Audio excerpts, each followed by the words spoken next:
All right. Let's get started.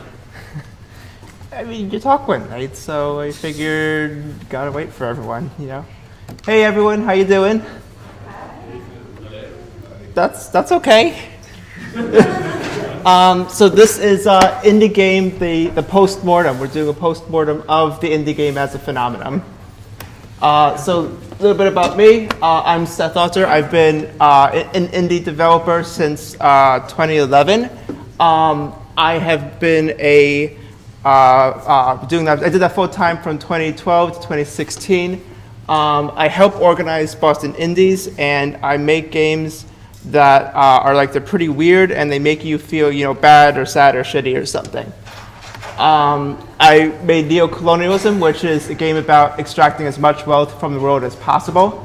No Pineapple Left Behind, which is about dehumanizing children in order to turn a profit in your charter school. Trader Nightly, which I never quite got a good elevator pitch for. It's a pretty weird interactive fiction experiment. And I'm currently working on a tabletop card game called Hexadecimate, which is a co-op game where everyone is a millennial witch and we're defending ourselves against alt-right occult magic. So that's my style.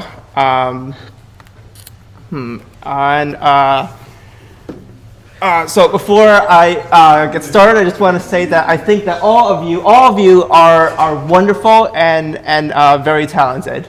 And I was warned by my partner when I did the demo for this, like the practice run, that everyone's going to like, oh shit, he's good. Like everything else is going to be like ragging on us. And no, like I really do though. I really do think that you're all talented and wonderful. I firmly believe that in spite of whatever else might happen in this presentation. No, but like I really do. Like you're all really great. Other disclaimer, little bit about history. My formal background's in history, so I think about this a lot. The deal with history is that we have to tell a story when we are talking about history. There's no like objective history. Life is not a discretely defined set of moments, and like there's like that thing where you read like if this thing had gone differently, history would have been different thereafter, like if so-and-so had won the battle of whatever. That's true for like literally everything. That's true for like every waking moment of your life, very slowly. So like to make sense of that, we have to demarcate certain points, and we have to like say like this is what happened, and then this other thing happened. We're the ones who make a story into discrete. So I'm going to tell you all a story, and I'm not laying claim to definitive fact about when things happen or what stuff matters. I'm trying to contextualize the predicament that we're currently in. So RIP the indie game, circa 2007 to 2018. Again, like why I say 2007, because that's going to make the story more coherent. It's not necessarily factually true or factually false, because that doesn't mean too much when you're telling a history story, except when it does. So in any case, the aesthetic and the dev culture stagnated. People stopped making money. I don't mean everyone, incidentally. I know that there's some people, and probably some people in this room, that are still making money as indie developers. And I don't necessarily cover all metrics of it, what it means to make money, tens of thousands of dollars or hundreds or whatever. But I do mean that there are way less people making way less money than there used to be, and I think that's pretty hard to argue against. However, there is a silver lining, and I do believe we are on the precipice of a new and greater phenomenon. So, circa 1970, I realized from other presentations I should have 1960 in here. So 1960-ish to approximately 2004 or 5 is the before time, and games have existed alongside the development of computers pretty much in parallel. Initially they were like they weren't these like blockbuster hundreds of people studios. They were like tiny studios with 1 or 2 people, not even a studio, just like people in their spare time releasing Pong and Rogue and stuff. And so like in terms of development, there's a lot of parallels between what we consider indie and what we consider the original way to make games. And that's also true for later stuff such as the Flash era, which was immediately prior in many respects to the explosion of indie games, where there were all these little Flash games made by like 1 or 2 people. Flash games were generally associated with something that's very simple, something that's pretty unpolished.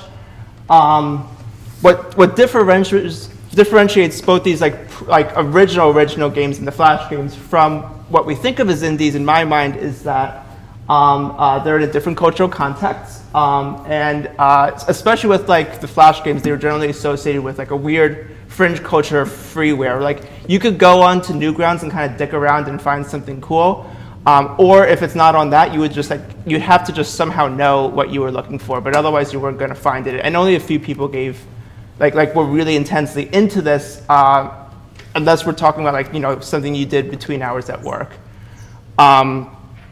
So I want to stress this though, that like in certain technical sense, like both examples, like the old stuff and the less old stuff, the Flash games, could be thought of as indies, but we don't usually think of them that way, and I'm trying to suggest why that might be the case.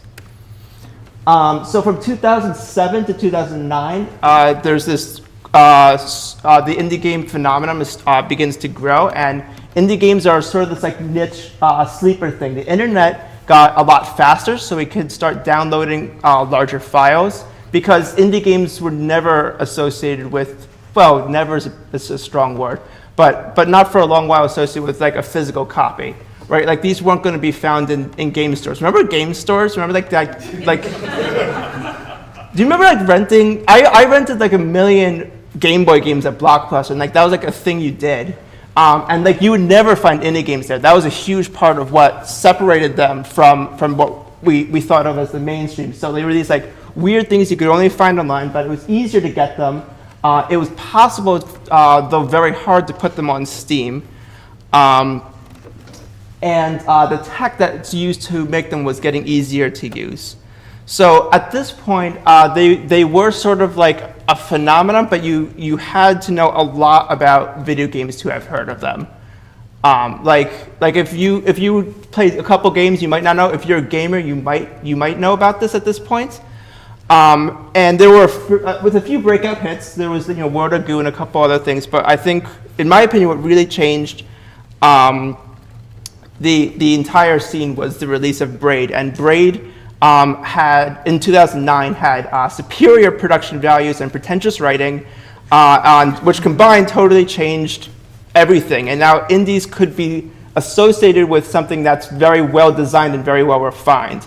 And more importantly for some people, or at least in parallel, it showed that indies could also turn a profit and make money and make a career out of someone.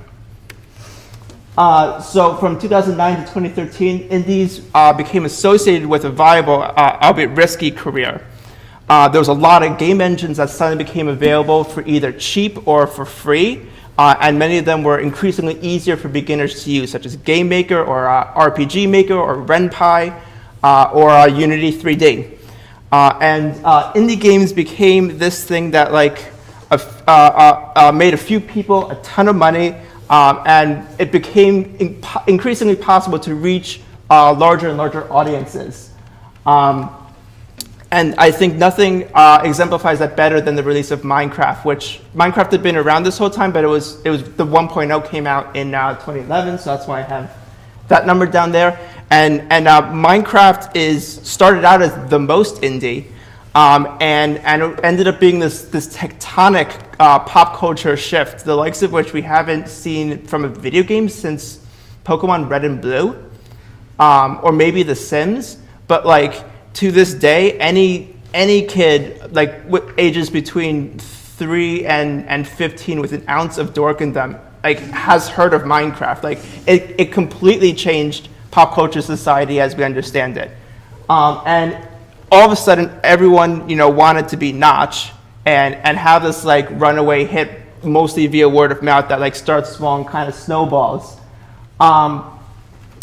So with Minecraft and with a lot of these other things, indie games became their own cultural phenomenon. so that like if you're a gamer, you've definitely heard of these at this point. Like it might not be your cup of tea, but like they're in parallel. They're no longer nearly as obscure as they used to be. More importantly, for developers in this span of time, it did become possible to make some money. There was crowdfunding, there was Kickstarter and GoFundMe and Indiegogo were all starting up more or less at the same time. I think Kickstarter was first, but I could be wrong in that chronology. There was tons of press coverage, both for the crowdfunding and for like the indie game in general. So that if you did anything, you could expect people to see it. I was able to raise $11,000 for neocolonialism, which I had like bupkis. I had nothing. I looked at it again a couple years ago. And I was like, oh geez, like what the hell? It was such a mess, that page. But I got $11,000. Like it was a different time. It was much easier to find this money. And if you could make it to Steam, and that was like still this like weird like dark magic process, but if you could get there, you could expect a windfall. Incidentally, notice how I'm mostly talking about PC games. Indie for a while was like PC and to a lesser extent Mac bound, and made the jump to consoles later on. I'm not a console developer, so I can speak less to that history.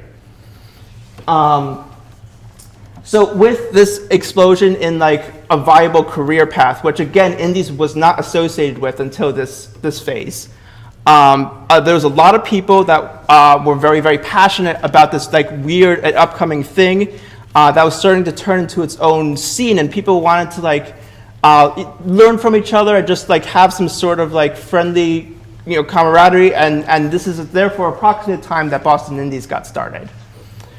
The net result of that is that there's an explosion in number of studios, the number of games being made, and the number of outside attention, both from an audience or from the press. From 2013 to 2016, indie games start coalescing into an aesthetic, and I'm going to be talking about indie games and this aesthetic repeatedly throughout this talk, but this is, I think, the point where that starts crystallizing. At this point, there's more excellent games that are indies than I can like possibly put on these slides. I just Googled like indie game 2014, indie game 2015, like image searched them to remind myself what had happened, and I was surprised. I was under the impression that like most of my games, like most of my favorite games, like most people are from my childhood because we're impressionable at that age, and we kind of like lean into that nostalgia. But actually, it turns out it's mostly from this era. It's from those 3 years, are like some like the ones I still think about by far the most, and not so much afterwards, interestingly. And so at this point, it became harder to make money. The crowdfunding fads was starting to slow down. Steam introduced Greenlight, which is like Reddit, but like for money, and it was terrible. And then there were bundles, and if you could get into the early bundles, there was a windfall. But bundles really skewed the expectations of the consumer. Same with sales, such that people just don't buy games now unless they're on sale or in a bundle. It doesn't happen. At this point, indie games was pretty much running in parallel to AAA in terms of like what people know. If you were a gamer, you definitely played indie games. You definitely heard of them. Like they were a colossal movement. This is the point where YouTubers really take off. There were a few before, but like they weren't really like a culture yet. This is when Twitch started existing. The indie mega booth was like a thing at PAX East that eventually it's like a third of the floor space at this point. Like it's an enormous entity just in terms of surface area. And there's an entire festival of indie games that you could go if you're in Cambridge at the Status Center on January 20th and attend. It became its own thing. This was also the point where Gamergate happened, and Gamergate was a horrifying cultural moment where a hate mob went after a number of mostly female indie devs. But the reason Gamergate could possibly get to be so big was because indie games had already morphed into this enormous cultural phenomenon. There was a strange cocktail of events, though, because we had the possibility of reaching out to millions and millions of people via these YouTubers, via Twitch, like via the Let's Players. We had almost unparalleled ability to reach an audience. We also had far less funding sources. It was getting much harder to have that upfront capital. Because so many people were making games, it was the profit margins were getting smaller. And because there were a lot of reactionaries on the internet, people thought twice about experimentation. And so it was a strange mix, and it sort of made people start to experiment less and lean more into nostalgia games. And I have a big asterisk there. That's if you're trying to make money. If you weren't trying to make money, none of this applied, and people still made weird shit. But if you were trying to make money, you were leading in towards like a couple proven paths. Which leads us to 2016 to the present, which is when the bubble of the indie game starts bursting. So we said that Greenlight was awful, and now Greenlight's gone, and like now you can buy your way into Steam, and Steam is completely saturated with all sorts of crap. As far as I can tell, it's mostly like the most grotesque like dating sim games, but like not even like the entertaining kind, just like mostly boobs and a bit of words. Crowdfunding is mostly dried up. A lot of projects didn't pan out, so there was a betrayal of trust. And because we don't have like a functional healthcare system in this country, crowdfunding sort of became like ad hoc healthcare for a lot of people. So if you go there and it's like neocolonialism, the game is on one half of the screen, and the other one is like, I'm dying of cancer. Like you're going to put your money in the other direction. So for a lot of artists suffered because we have terrible healthcare. The press, the traditional press, like basically doesn't exist anymore. Certainly not how it used to be. I can tell you pretty empirically that like the number of like news outlets like with words that translate directly back to sales is like very, very few articles actually matter anymore. Like there are many blogs and stuff, but like they don't generate into revenue like they used to. And a lot of people subsequently left the industry. And those of us who are left are in a situation where it is increasingly impossible to make a living or any money at all on a video game. How's everyone doing with that? I need a hug. So I took you all down, a stroll down memory lane because that was in order specifically to define what an indie game is, because there's no way to progress through this postmortem unless we pin this one down. I want you to note that I defined each era in order to show that the definition of the indie game, or at least what we associated with, did change over time, and it changed pretty drastically. So with that in mind, what is an indie game? Now, oftentimes like this, people give you the technical definition, which is that it's a game that doesn't have a publisher. Like everyone's heard that before, right? Like that's pretty much like the bottom line. And that's bullshit. Like that's a completely bullshit definition. Half-Life 2 is an indie game. Overwatch, also an indie game. Bastion is not an indie game. Neither is No Man's Sky. Neither is Stardew Valley. This is not a useful definition. It doesn't hold to like anything that like about how we define our reality. So it's not a good definition. So let's try to find a better one. It's a game that's made by a small studio. Maybe? I think that's also bullshit. Because there's Fablevision. Fablevision's a small studio in Boston that makes kids games, kids educational games. They're a tiny studio. We don't usually think of them as indie.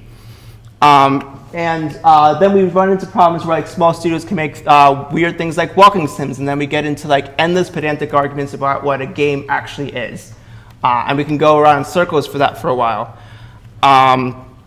So this doesn't quite cover it. Again, the definition of what any of these things should be, especially for an indie game, it should be relevant to our own experiences. And if our experiences don't match the technical definition, then the technical definition doesn't help us, right? It doesn't help us logic through anything else. So let's say that an indie game is a very gamey kind of game that's made in a small studio. Now, I like this one a little better because it's a looser definition. There's more we can do with it. I think it's still bullshit. Because it doesn't really account for the old Flash games or like the original games. Like Rogue and Pong are the most gamey of games, having like invented them. You know, like they invented video games.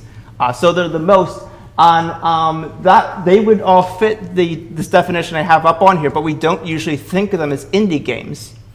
Now, again, one way we could be like, well, I guess they are indie games after all, but that's not useful to us because in our daily life we don't think of them that way. So we have to find a definition that, again, fits our understanding better.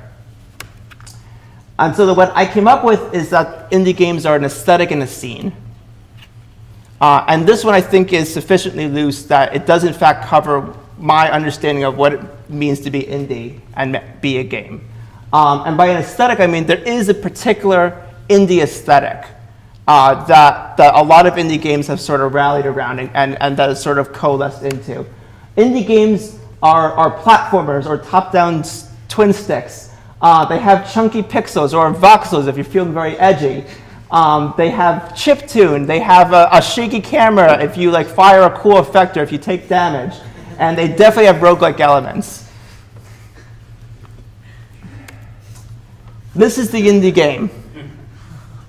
This is the indie game, right? Like all of these games, like to some degree, have some of these qualities. Nuclear Throne, Hyperlight Drifter, Terraria. This is like the indie aesthetic in some. Now, am I exaggerating when I say this? Am I excluding exceptions from this list? If I had to describe indie games to my grandma, would I show her those games in particular? Yes, yes, and definitely yes. Because in total, they are the most indie game of indie games. And we can't ever speak or make sense of anything unless we tell a story. So together, they explain a broad cultural or aesthetic movement over a particular period of time. There are many games that have some of these qualities. There are many games that have all of these qualities.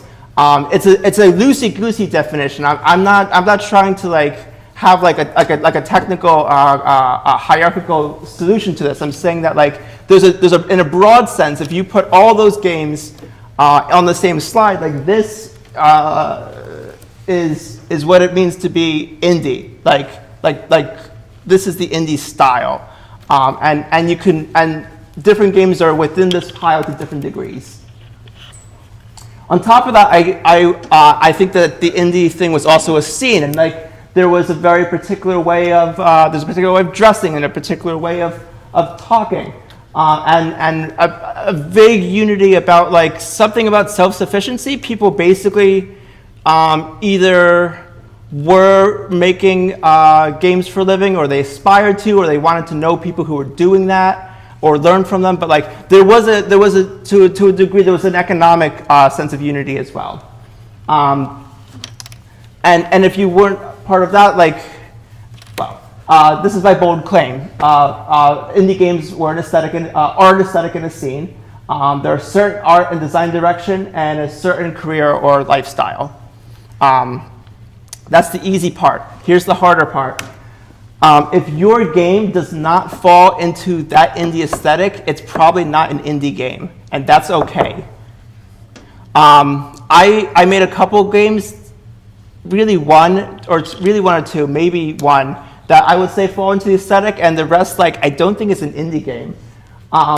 Furthermore, if you are not part of that scene, you are not an indie developer, and that is also okay. What defines an indie game is that chunky pixel aesthetic, and what defines the indie scene, what defines whether you're an indie developer is whether you are in that indie scene or not. And you don't have to be in order to do very similar things. All right, so let's talk about the stagnation of the indie aesthetic. None of the games I listed so far, none of them on any of these slides I consider bad. I think they're all fucking fantastic in their own ways. As an aggregate, they do all look similar and they feel similar. We don't experiment nearly as much as we'd like to admit. And the big hits of today play pretty much the same way as the big hits of 2008, or really 1985 for that matter. They're all throwbacks, and often deliberately, to the NES, to the Atari. Like, we haven't changed too much. We've advanced very, very, very little. And in terms of the stagnation of the indie scene, the dev culture never diversified as much as it could. We have many hyper-talented women in games and in indie games, but there are still more men, and more by a fair margin. We're still mostly, though not entirely, white. And beyond that, all of these white men, they all dress the same. We even have the same beards. Like, what the hell? You know, like, and we have the same like swag T-shirts and like not like hosen jeans, but like not the best jeans. You know, like there is a particular look, and a lot of when I go to San Francisco for GDC, even if you don't have the badge, I can tell an indie from like some techie in San Francisco. Like there is a particular thing. And like if you're not in that, it can feel pretty imposing. Here's the material effect of the stagnation, because if aesthetics just all start looking the same and the people making it all start looking the same, that doesn't mean anything. It doesn't matter. It doesn't actually matter. But there are material consequences of that. The material consequences of that is that it's easy to feel like an outsider if you're not one of those people. We have now a hyper-saturated market because Steam sucks, and because everyone wants to be in on it. And now every single title on Steam looks the same, right? Like it's all like Metroidvania or dating sims. It's exceptionally hard to stand out in the crowd, and it's now exceptionally hard to make a living as a dev. So that's the material consequence of the stagnation. On top of that, we alienate people from the scene and the lifestyle because the lifestyle is just too damn risky. There's three vague paths you can take as an indie developer traditionally, whatever tradition means, and like I think that's 10 years old. You could go all out and run your own studio. A lot of people don't want to do that for very good reasons. A lot of people try to support themselves by freelancing on the side, and freelancing sucks. It's extremely hard to support your life as a freelancer, and post tax bill of 2017, potentially impossible. Like that's like an unknown variable, but like it's certainly going to be very different. If you want to work in AAA and make indies on the sides, this industry sucks, and it has rampant worker exploitation. Did you know that in many other industries there aren't cyclical layoffs? I'm not shitting you. Like they really just don't do that. Like people don't get underpaid on the regular. Crunch is like just not a thing in other industries. Like you just work 9 to 5, but we don't have that in the games industry. We have like a pretty sucky place to work, and a combination of all these things alienates people and it drives them away. The net result is that people leave, and and that's the net result of the stagnation, that the lifestyle is getting harder. Like the bottom line is that indie games and the indie scene don't exist without people. They're nothing, right? Boston Indies is not a real thing. BostonFIG Talks is not a real thing. It only exists because we're here in this room, and if we weren't here, it wouldn't exist. So people leave. That's the most important consequence. People leave, and therefore less people make indie games. And because there's less people making indie games, we have less new ideas circulating. And because people are leaving, there is a loss of institutional memory, so that we have to like relearn the same 101 over and over again because we have such a rapid cycle of people entering and leaving. Is this a permanent problem? Yes, I think so. Because remember, the very definition of what it means to be an indie game has shifted over time. It's impossible to go back to a prior definition of indie. Like it just doesn't exist anymore. What's happened has happened. There's like people like to say sometimes that like we're kind of in a slump and like the market will return. Probably not. Like the market will return maybe in like the video game industry, maybe because it's big, but there's no intrinsic reason why that market boom has to affect us, and there's no intrinsic property that's keeping indie games afloat in the great cosmic scheme. There just isn't. Like there's nothing in the way capitalism works that mandates that indie games have to perpetuate. So no, I don't think that we're going to rebound. I think that we'll continue and it will look very different. But what has happened, and what's done is done. So that's my bad news. How's everyone doing now? I would also like that. So here's the good news. The good news is that we're about to start a different thing, and it's going to be really, really cool, and we're all going to really like it. Here's what I think is going to happen next. I'm not like saying like for sure. I think it's going to happen next.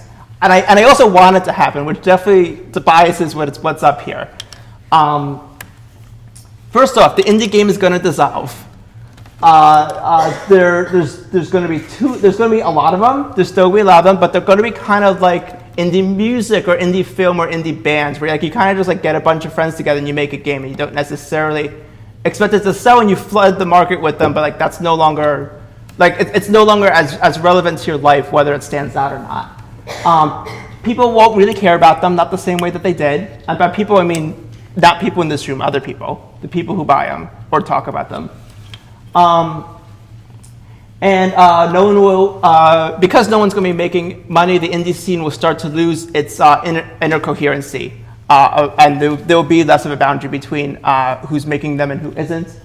And there'll be a growing understanding as the indie game as an aesthetic, which is how I defined it just now. But I think other people are going to also follow suit, and they're also going to start doing that. And we're going to start talking about this other thing. There are all these other games that really, really don't fit the aesthetic or the dev culture that still exists. And like there is a word for like alt games or art games. But there's all these other ones too, right? Like, I don't know, like the stuff I make, for example, it kind of falls outside of both categories. Pineapple Left Behind doesn't really fit either case. And we don't really have a word for those yet. And I think that we're going to have to end up defining a word for them. As indie becomes like a particular kind of game, we're going to start talking about this other stuff that we can do. Two, I think the games are going also. The game will dissolve as a definition. Gamers will still exist. Games will still exist to a degree. But the real cultural shift that's going to happen very soon is that there's going to be a rise in new media industry that takes game-ish aspects and it puts it into existing media. So like game-ish things, there'll be like interactive audio. That's not really a game, but you can interact with it. There'll be VR installations that aren't really games, but they are cool. There'll be movies you can talk to. There'll be books with roguelike elements. And we don't have a word for these either yet, but they are happening. There are companies that are making these things. And this is where the real money is going to be. It'll stop, like games are going to peter out, and this is going to be able to reach out to an even larger, even more varied audience. And this is where the money is going to be at. It just won't be a game. It will incorporate a lot of things we learned, though. Three, we're going to make some weird digital art. Digital art has existed since like the 30s, maybe earlier. I found one from like 33, but there could be earlier stuff. There's always been weird digital art, and it's going to get weirder because we now have the technical and design chops to really go at it. We're going to make weird shit. Like what is a game? Like who cares? Like it doesn't matter anymore because we're not making money. We're not trying we don't have to reach out into this like particular aesthetic nostalgia sliver of what it means to be a game.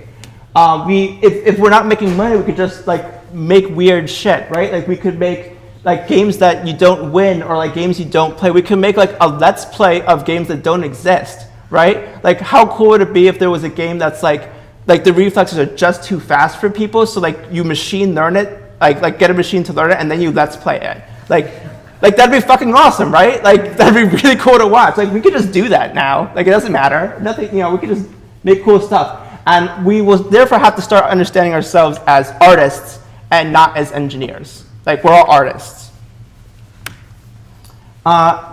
And then we as workers will organize. We're all going to organize. This is how it's going to happen. Because the jobs that require our skills mistreat us, and they mistreat us in a systemic way. It's not just like one or two bad eggs. It's across the board how the industry works. The games industry, the tech industry, this is how it works. They're kind of sucky to us. No one is going to be able to make weird digital art or cutting-edge mixed media storytelling, which is like that weird category I told you about that actually makes money. We're not going to be able to do that because we lack the financial stability to grow our skill set. If we organize and we all work together, we can make cooler shit. We can make way cooler shit. As cool as the stuff you're making is now, we'll be able to make even cooler stuff, and we'll be able to be better friends. We'll be able to help each other more, we'll be able to care for each other more, and we'll be able to make really, really, really cool shit. I'm starting to organize this now. This is a relatively recent phenomenon. I'm thinking maybe we need a standard contract. Maybe we need some intermediary negotiating system for disputes between an employer that's screwed over a freelancer, or maybe something else. I'm not sure.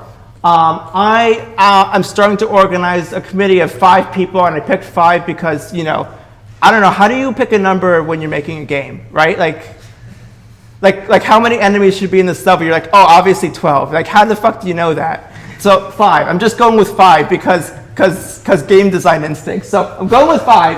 I need 5 people, and ideally one person would convene this committee, and I want these 5 people to work with me to figure out how to do this. I can't do this on my own because that's like what organizing means, right?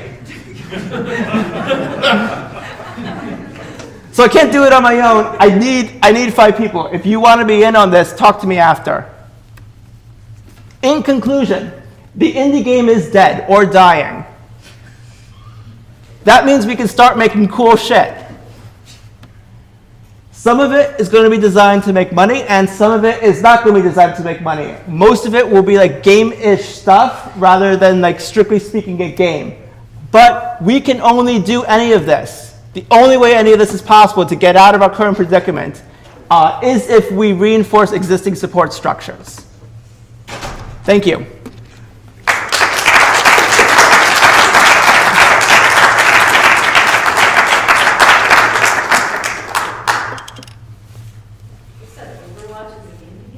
Yeah. Can you explain how it's not covering? Blizzard self-publishes. So no, it's not an indie game, right? Therefore, self-publishing is a terrible descriptor. You were. So I'm thinking about your call to organize, but also the earlier call of what's gonna happen to all the people who might have worked on indie games, but now are doing other weird stuff, right? VR experiences and the audio games. And how are we going to organize if we all splinter into different scenes? Because if we are so adamant right now and saying that's an indie game and that's not an indie game, because it's an aesthetic of people who dress similarly and games that look similarly, and walking simulators are not indie games because they're this particular aesthetic, then what's going to motivate people who say, but I'm all about walking simulators, I want to do that, or dating sims, to work with the people who say, but I'm a game developer, that's how I self-identify. What's going to bring them together? That's a good question. And what's going to bring them together is that this is not going to be a thing for indie developers. It's going to be for us in this room, which is a different categorization. And what's going to be the thing is that it's not going to be about who's making an aesthetic or not, because that doesn't matter in organized labor. What's going to matter is that do we have a common set of economic problems? And that's going to cross over between many different sorts of art and media. And where we draw that line of commonality is something we'll have to figure out. But it won't stop at indie games. It will span almost certainly past that because it has to. Because there's all sorts of stuff that fall outside of it that has the same economic problems. So I have two different questions. One's kind of hijacking off of that. If that kind of, if what you're saying is like going to happen and it does, wouldn't people necessarily qualify that as indie? Not necessarily indie games, but just indie in the style that's currently, in effect for indie game would just be the style of indie during these years? That's one direction we could take, and the other direction is that we could work relatively aggressively to reincorporate other people that have already left, and then maybe, and we'd have to settle on like whether that semantic distinction helps us or whether it pushes people away based on past experience.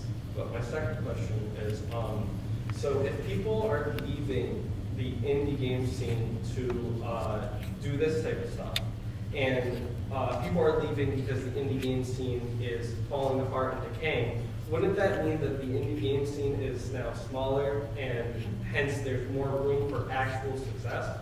Like, it makes sense, like less people within the scene would mean that the people who cater to it and would be able to reach an audience that wants that type of experience. I mean, potentially, except that like Steam games are still all in the same pile and you're fighting with stuff from 5 years prior. So like you'll get the new release for the week and like you'll get that bump maybe initially, but like you're still in a sea. We're also talking about an international problem. It might not balance out right away. I'm not sure what will happen.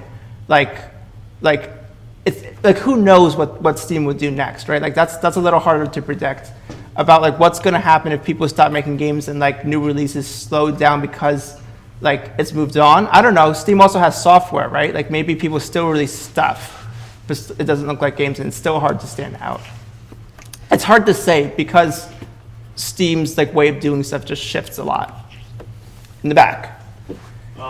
Me, right?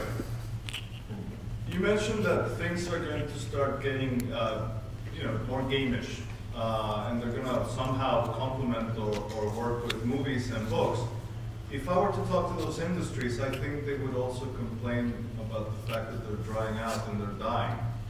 So, and there are older technologies too than gaming. So I think maybe the categorization doesn't matter as much as what you say, just trying, something new is coming, and it could be, borrowing from elements from many different types of media, and it doesn't matter as much how we call it yet, as much as it contains certain elements that you were discussing, right? Am I correct in assuming? I think you're right. I think like it might not shake out that we even think of those as like associated with games in any way. However, the distinction for our purposes is that it will incorporate technical skills that we could get jobs for.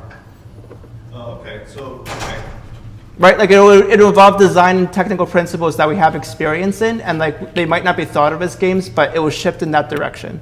But perhaps also, if we start to address it as getting jobs and so on, that means that it's more defined, and it's just going to fall into that same vicious circle again that indie games fell. Maybe that's why I'm making a distinction between like I expect there will be like a sudden surge of media that is making money for a time, and then there's always been weird digital art that's like this more amorphous category that will always be there because it's so amorphous. Also would like to be the first to add myself to your group. You got my card. Let's talk after.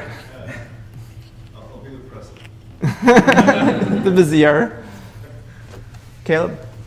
So are you proposing a union or something other than a union? A Unity 3D, what did you say? Union. Oh. Probably not, because a lot of the union model is not pertinent to us. We don't all work in the same building. We don't work for the same company. We don't have the financial capacity to hire lawyers to sue people. Or to get the thing that says we're a union. We don't have this financial capability.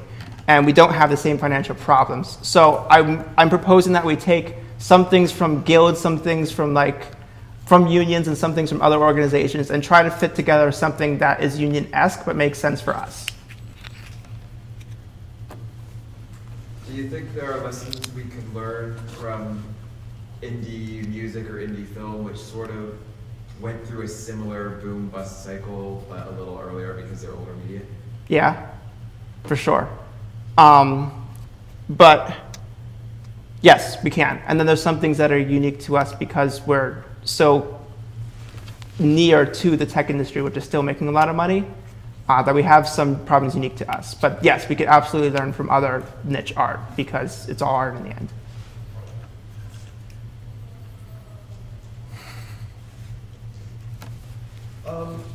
There are people who are creating like weird digital art right now who will not consider themselves adjacent to game development. That's great. Yeah, illustration people, for instance, Sure. comic artists online. Absolutely. So do you think it's necessary to sort of figure out how to incorporate their needs into the efforts of this group, or is that, well, that's not quite as technical, so therefore maybe it's too hard to include them? No, I think we have to go about it the other way and define what are the needs that we're trying to fulfill, and then find people that have those needs. Okay. And that may or may not include them. It may not. Maybe it doesn't include everyone in this room, right? Like maybe some people have like totally different problems. But I think that's the first step. Is we have to define like what the needs actually are, and then whoever has those needs is in.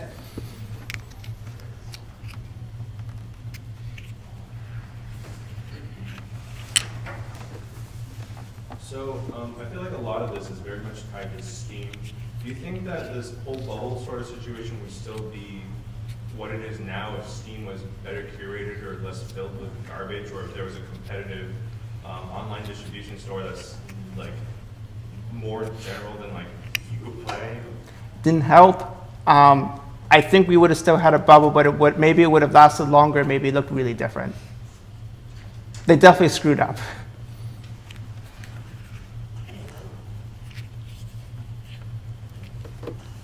Also, do you think this future, if you will, is too focused on like jobs as a thing, right, and as work as a thing, right? Wait, what? Well, like I mean, there's so much this organization around labor and people doing things to make sort of an economic living for themselves. But what if like that whole concept goes away? That would rule. Then we'd have much fewer problems, and the machines could play the games. No, I mean, like, I know what you mean. Like, game-based communism. Right. Yeah. Yeah. Fully automated Twitch plays communism would rule. This is an intermediary, right? Like, until that day comes, we still have to keep the lights on in the house.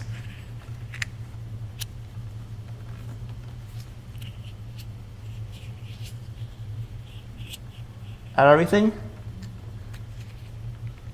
All right, cool. Thank you so much for listening.